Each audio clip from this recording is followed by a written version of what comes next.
This is episode 494. And before we begin on tips for a successful life, just going to do a quick review of last week's podcast, which is Challenge Yourself. And when you are able to challenge yourself, there's significant life lessons that you can learn from that. One is how to deal with adversity a lot better. Another one is you'll appreciate the importance of being prepared, because when you challenge yourself, you have to be prepared in order to meet that challenge head on. You will also know why taking risks in life is important. When you start to challenge yourself, we step outside of our comfort zone and we understand why this is important for achieving success in our life. You will value taking the right actions. Again, when we push ourselves and challenge ourselves, we know what the right actions are and we know perhaps what the wrong actions are. And then you will learn the power of persistence. And this is kind of what mental strength is all about, is developing persistence, resilience, and grit. So that was last week's podcast. If this is your first time listening, I invite you to go back and listen to that. And even if you're a repeat listener, perhaps that was something that you really aligned with as far as challenging yourself. So, it seems that everyone and their grandmothers these days are constantly seeking the secrets to true personal success. But since most individuals have their own definition of what personal success is, there is really no single clear-cut formula. You look at people like Tony Robbins and Brian Tracy and a whole host of others. They have their own definition of success, of personal success, and they have created their own personal formulas for that success. But there are, however, certain traits that are common in many, if not all, high and peak achievers. And what I'm going to do is review those. So the following are 5 mental strength tips that will help you live a life of power, purpose, and passion. Basically, be able to live a successful life. So the first one is learn, discard, and create. So what I mean by this is learn what is useful, discard what is not, and add what is uniquely your own. And when we can do that, when we can learn something and discard it and add our own, this is what all top achievers have done, is taking this step. They learn, they discard what isn't useful, but then they create their own. And seek out the resources that are required for your personal success at your chosen profession or even your chosen hobby, whatever that might be. If you feel good at work, but you have a goal for your hobby or avocation, then go ahead, but seek out the resources. This is how you learn, right? This is how you learn and discard, is seek out those resources and then add a dash of uniqueness and make your life your own by adding your own personality to it. What you basically want to do is become a master at your craft, whether that's your work, your hobby, whatever that is. You want to become a master at it, and you become a master at it. All masters, right, have their unique stroke, if you will, their brush stroke.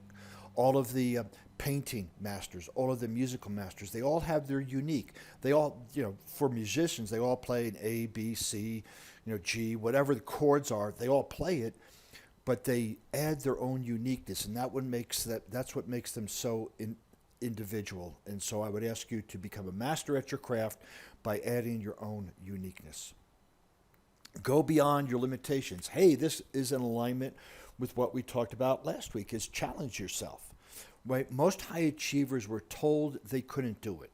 No, you can't do this, you can't do that. You're too young, you're too old, you don't have enough education, you're from the wrong country, you're from the wrong parents, whatever it is. They're all told. And when they're told they can't do it, that is a limitation that some of us have accepted, but it's been placed on us by external forces and people. So don't let others' limitations become your limitations.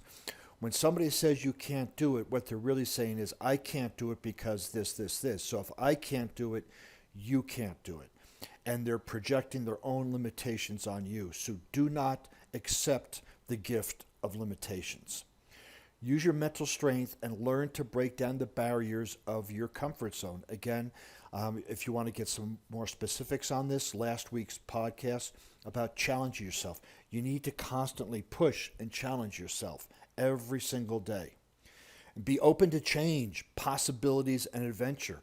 I mean, when we get so caught in routines are good for efficiency, but when we want to achieve success and we want to step out of our comfort zone, we got to be open to change and the possibilities that lie beyond our comfort zone and the exciting adventure that brings with it.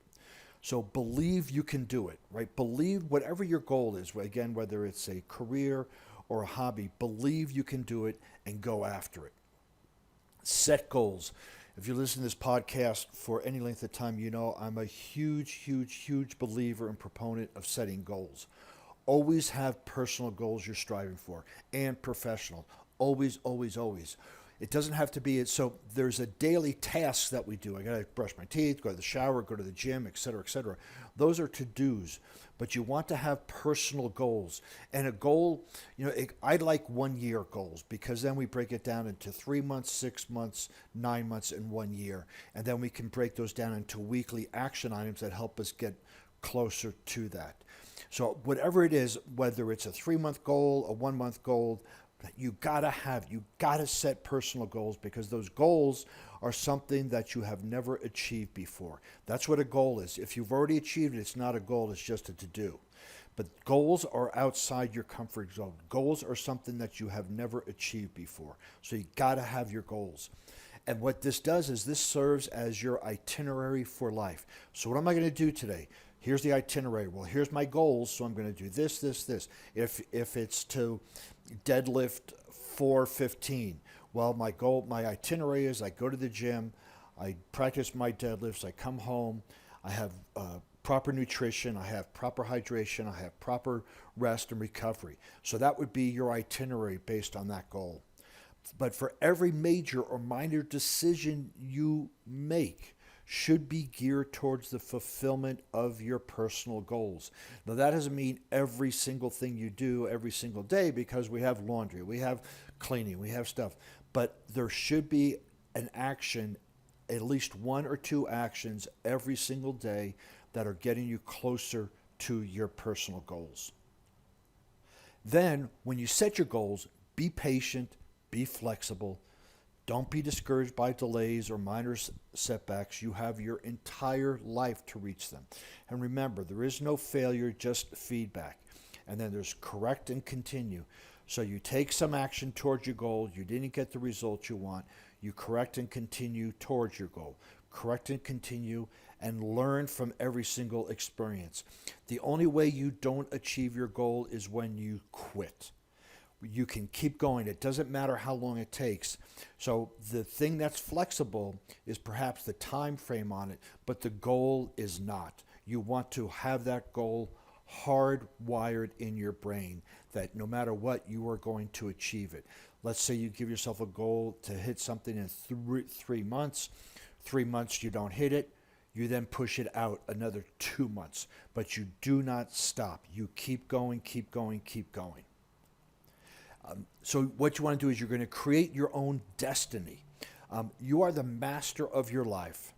It's no one else's life but yours. So remember that. You are creating your destiny. And in other words, you and only you can work towards your own success. You can have help, you can have a team, you can have advisors, you can have coaches, you can have mentors that help guide you, but you got to take the steps. You got to do the work. If you want something, if it's meant to be, it's up to me. And so you need to keep taking. You are the one responsible for your success and nobody else. And if you rely on others to achieve your success, you're not taking responsibility for your results. So if you're relying on a coach or a nutritionist and you aren't getting the results you want, that makes it very easy to blame them, to play the victim.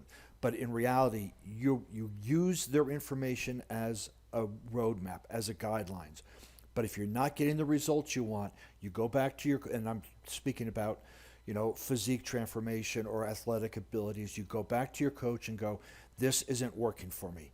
But you do not stay with it and go, well, that's what they told me to do, so it's not working, it's not my fault. It's not a fault, it's a responsibility. And you have to take 100% responsibility for your results, no matter who you hire to help you or who you enlisted to support you. And this means that if you do that, someone else is determining your destiny, and you need to determine your own destiny. Number 5, the last one, have a clear conscience. Have integrity. When you live a successful life, you will have to be in integrity. And this goes back to a couple of podcasts not a long time ago, about a month and a half ago, when I talked about creating your code of honor. How are you going to live your life? What guidelines are helping you live your life? What guidelines are helping you make decisions on a daily basis? And this is probably one of the most ignored aspects of success, of this clear conscience, this code of honor, of integrity. Because what good is success if you have cheated in a not so good way? If you lied, cheated, stepped on somebody, did something unethical, did something incorrectly. Really, at some point, you are going to feel less than, and you're going to feel that you betrayed your friends, yourself, more so yourself. Always strive to be the best person you can always be. And this is why it's so important to have a code of honor, because that gives you the guidelines, that gives you the roadmap on how you live your life from a integrity perspective. So remember that integrity is believing, thinking, speaking, acting all in the same way. The key here is thinking. You may say one thing, but you're thinking something else and believing something even different. All those believing, thinking, speaking, and acting have to be in alignment. That is what integrity means. It means of strong, in alignment. So this is one that is really critical, and out of all of these, I really hope that you'll pay some attention to have a clear conscience, develop a code of honor, and believe, think, speak, and act all in the same way. So next time, I am going to be on an adventure in Yosemite, so I will not be doing a podcast next time. When I come back, I will. But if you'd like to find some more information about this podcast, the show notes, other information about my services, podcast, blog post, please visit me at www.warriormindcoach.com. Use the pull-down menu, look for the blog, and you'll see the show notes for this one. Also, please follow me on LinkedIn, Facebook, Instagram, and Pinterest under Warrior Mind Coach.